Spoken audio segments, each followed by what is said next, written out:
there's a lot of information out there about world building, but the way that I like to approach it is generally, if you change this thing, how will people change in response to it? And so for Lu and Ren's Guide to Geozoology, I was like, all right, if the landscape was made of big animals and they moved around, then there would be people who would want to research them and study them, like we have real life scientists.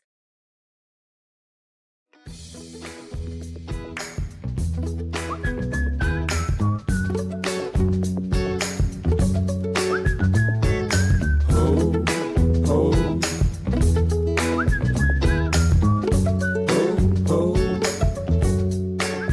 Welcome to Storycomic Presents, where we interview amazing storytellers and artists. This is episode 478. I'm your host, Barney Smith of Storycomic.com, and we're excited to have with us the award-winning and internationally acclaimed children's book author and artist, Angela Hsieh. Thank you for having me. Those are very big claims. And technically true, too. So, yeah. Technically true, yes. Yeah, see? And so you're here because we reached out. This is fun. Before we started the interview, we were talking about that we scheduled this back in May, and so we just then the scheduling conflicts, and I held fast and I said, listen, we got to make sure Angela comes on. So fast forward 6 months later, here we are, Angela, talking about it was a new book straight coming out 6 months ago, right? Lu and Ren's Guide to Geozoology. That is something else. Geozoology. Geozoology, yes. So everybody knows what geology is, the study of, the earth and all that rocks, stuff. Yeah. Rocks. Zoology is the study of animals. So what is geozoology? It is just mashing the two together. So animals that are also part of the landscape, and they're made of rocks. So Lu and Ren's Guide to Geozoology, and as you mentioned, it says perfect for fans of Studio Ghibli, the Tea Dragon Society. The beautiful graphic novel follows a girl who learns about friendship and family as she journeys across the fantastical land of Liren to tend to its majestic animals. Yeah, so the Studio Did Ghibli I pronounce those words right? yes. Okay, good. Yes. I was just going to say the Studio Ghibli comparison was not something I pitched with. I did pitch with a comparison to the Tea Dragon Society and also to Shantan's The Arrival, but the Studio Okay. Ghibli thing was, marketing working its magic. Right. You think you got to throw in those log lines in there that help with like the SEO right there. Yeah. Exactly. I mean, to be fair, I did grow up with Studio Ghibli films, and I've watched many of them throughout my life, but I definitely wasn't going in being like, yeah, you know what I'm making? Something that can be compared to Studio Ghibli. Kind of tell us a little bit about your journey, kind of like what led you to become a graphic novelist, and and just kind of also talk a little bit about your path to publication with Quill Tree Books. Yeah, so I am an illustrator by training. I went to art school to get a degree. I bachelor's in fine arts, but actually before that, I was in biology. I got a biology degree. I was going to go into medicine, but oh gosh, it just was. Not that I didn't like the material, and not that I didn't find it interesting. It's just that okay, let me back up a little bit. I was going to go into medicine, but then I was like, I like animals. I was going to go into veterinary medicine. So I got some internships in like wildlife refuges and zoos. The thing is, they were cool. Like they were like really cool internships, and yet I was like, I want to go home and draw. Like, I would be doing things that from the outside, just, and also, like, honestly, even while I was there, I was just like, this is awesome. Like, I got to vaccinate some bison, and like I said, awesome. I do think it was great, but in between I would just always be like, yeah, I want to go home and draw. And plus being on your feet for 12 hours a day was just doing terrors on my knees. And this was when I was in my 20s, by the way, so I don't think I'm built for that sort of thing. I eventually ended up going to art school, and I was actually going to be an editorial illustrator. So I still do that. I wanted to draw for, you know, newspapers, for journals and magazines and that sort of thing. And when I graduated, I got an internship with NPR, which was very helpful for the editorial illustration part of my career. And that ended up being a contract position for a year, and I made a lot of work then. And but eventually I wanted to do more. I Editorial illustration is wonderful in a lot of ways, in that I liked having a project for no more than 2 weeks and I could call it done and it could be published, and I was like, I feel accomplished. Here's the not instant, but relatively fast gratification compared to making an entire book.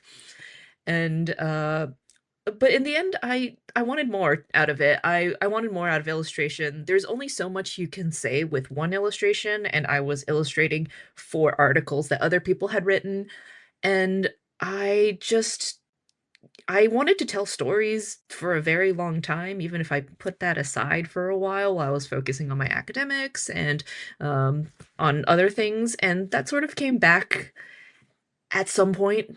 When I went freelance, I was like, I think it's time. I think I need to take this dive. And it also happened to be at around the time when the middle grade graphic novel was really hitting its stride and people Mm. were acquiring. So it seemed to be the right time. And because you illustrated Antarctica, Yes, but I as you did. said, like Lu and Ren's Guide to Geozoology is your first that you were the writer and illustrator for it. Yes.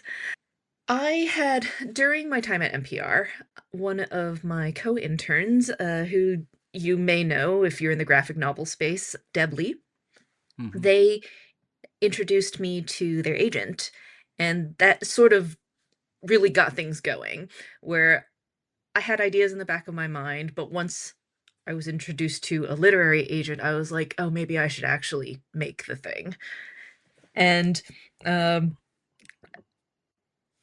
there was a long gap in between meeting the agent and then actually making the thing, because I was also working at NPR, etc. And I actually also ended up switching agents, not for any, you know, dramatic reason, just we weren't the right fit, and I just decided that I needed to go and do the cold querying stuff to actually understand what I was looking for. Because at the time that I had signed on with this agent, I was not in a great place in my life. I'm not going to get into it. It just was an awful time. And Mm. when he offered, I was like, ah, yes, please, anything. And so I didn't, look at what else was out there or do my research. And I really ought to have. So I ended up parting ways amicably with this agent and actually figuring out what I wanted out of an agent. But so I think I signed with the first one in 2018. I signed with a new one in 2020, and then I got the deal for Lu and Ren's Guide to Geozoology at the end of 2020 and signed the contract in 2021.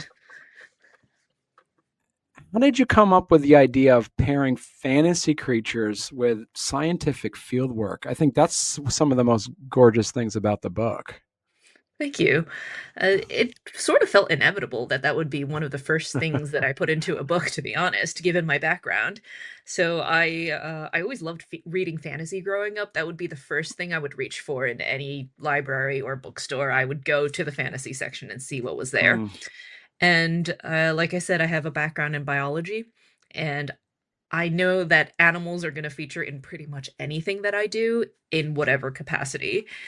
But so I felt like putting the two together would was just it was bound to happen. And the thing that really kicked this specific idea off was that I have this friend. She is a fan of guinea pigs. They're her favorite animal. And so I drew her a birthday illustration one year, and I think that was in 2017, so 8 years ago at this point. And my thought process was pretty basic. You like guinea pig? What if guinea pig but bigger?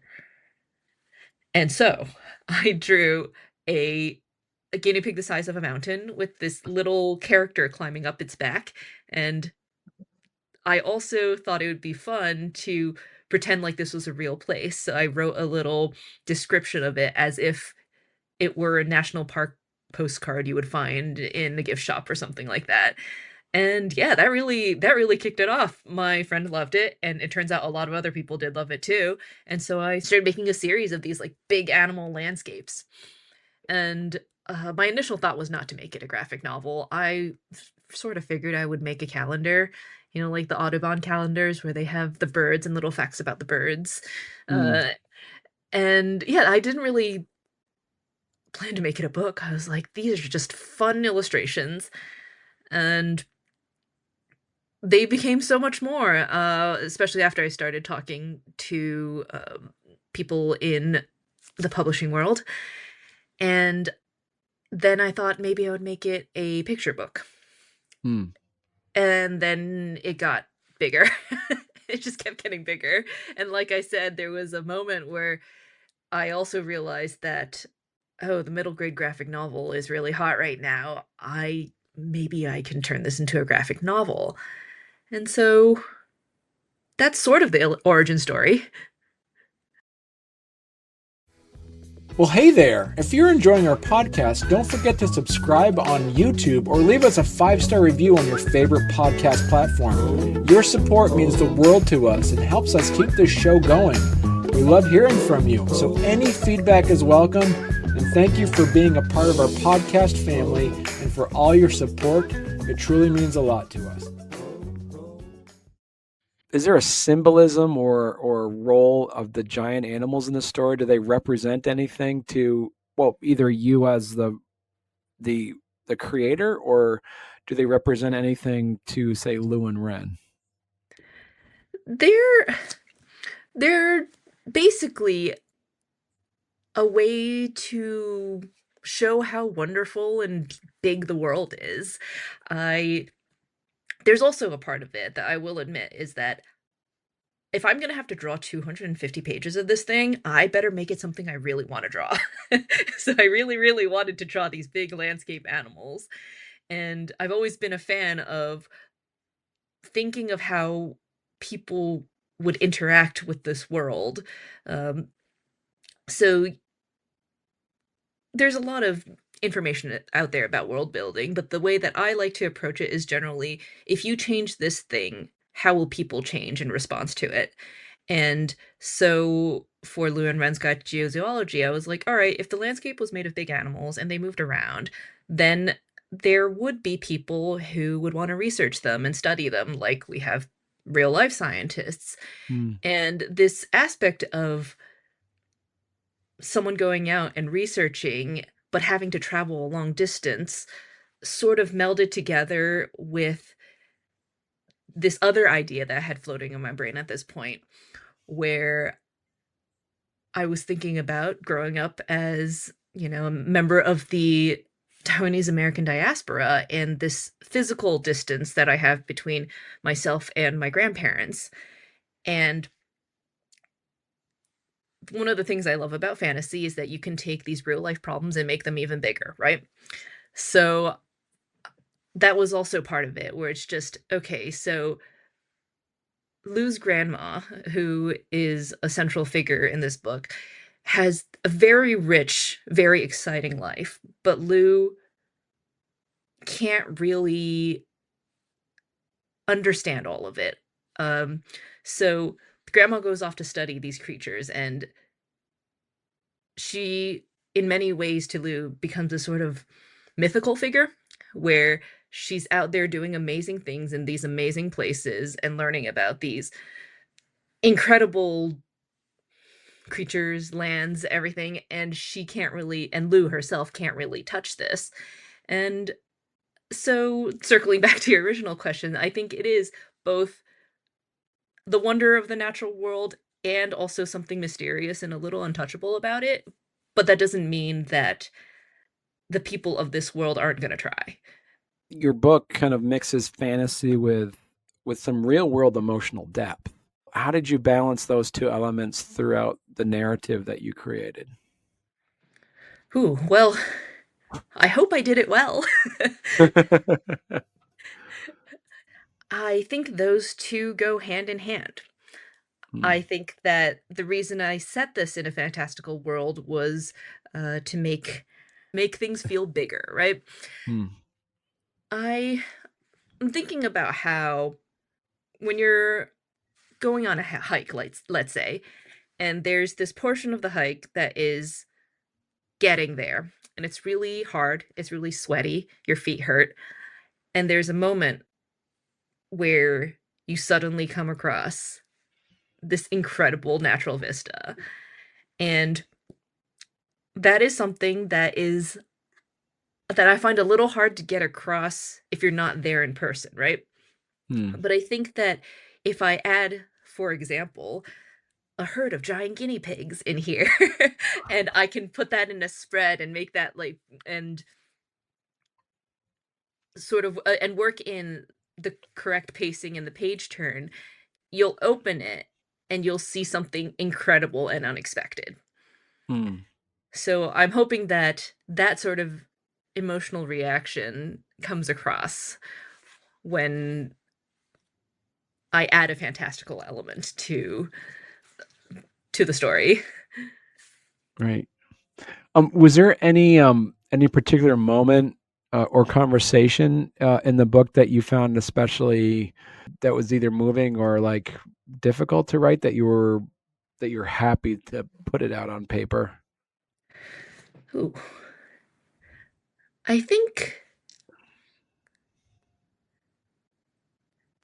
I honestly think that the most emotional parts were not the most difficult. I think the most Really? difficult Okay. parts were trying to make something that was exposition sound interesting and less like exposition, even though the information still had to get across.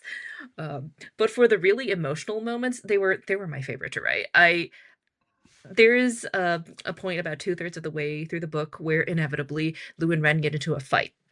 And Hmm. gosh, I loved writing that fight. I was like, yes, let it all out. Tell each other how you feel. And I love drawing it too because, angry expressions are just a lot of fun to draw. I think that perhaps let's see. There's a scene that is pretty quiet, but I think is was one of my favorite pieces to write. And again, it wasn't even terribly difficult. It was just something that I was really looking forward to writing. So there's this scene where Lu and Ren they're talking about the constellations. They're Mhm.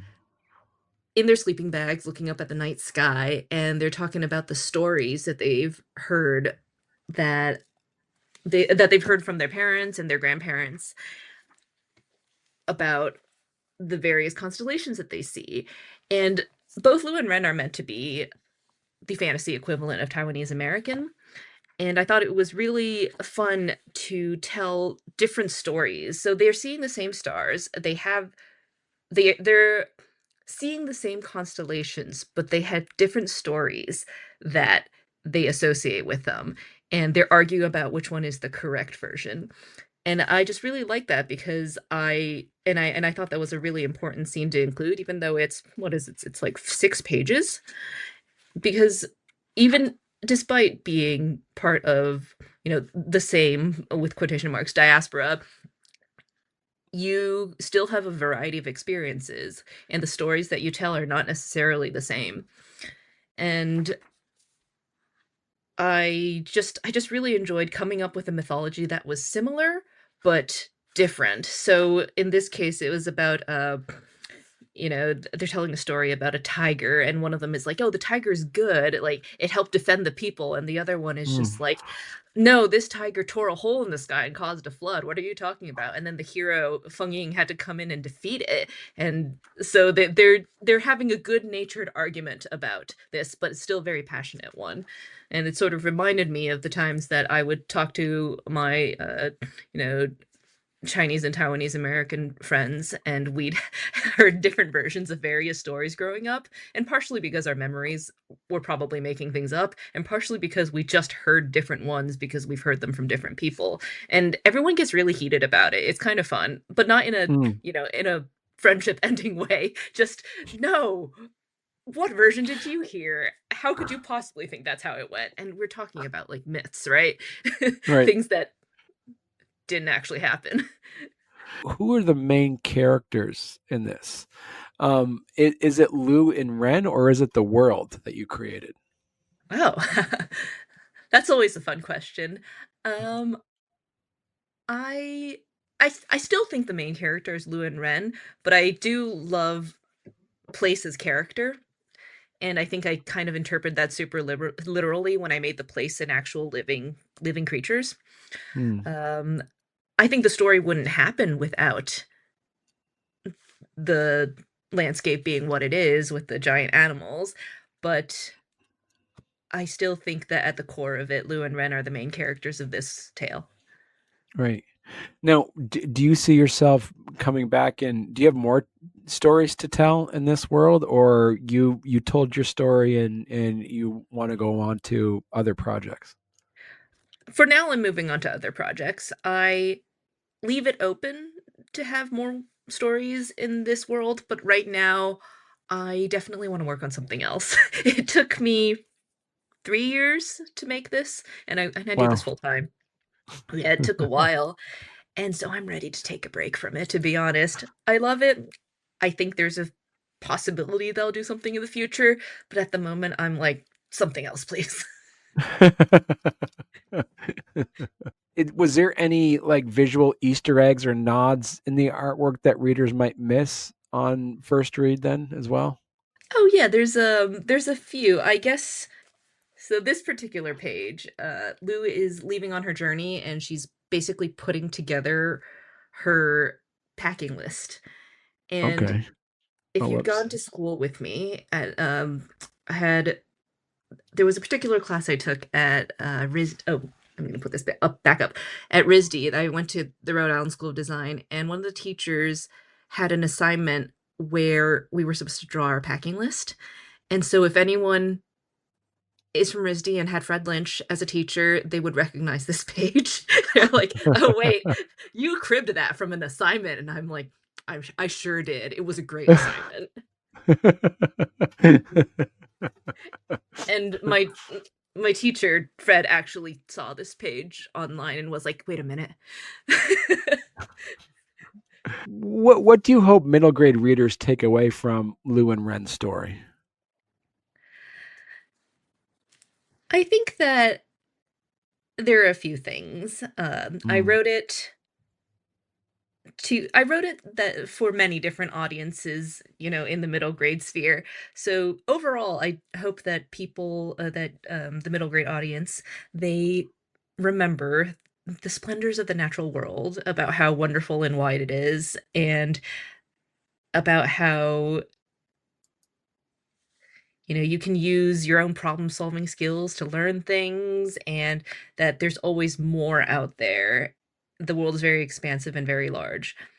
And I also wrote it for kids who, like me, grew up as, part of the diaspora. There is a very strong thread in here about Lou's relationship with her grandmother, and she has trouble communicating with her grandmother.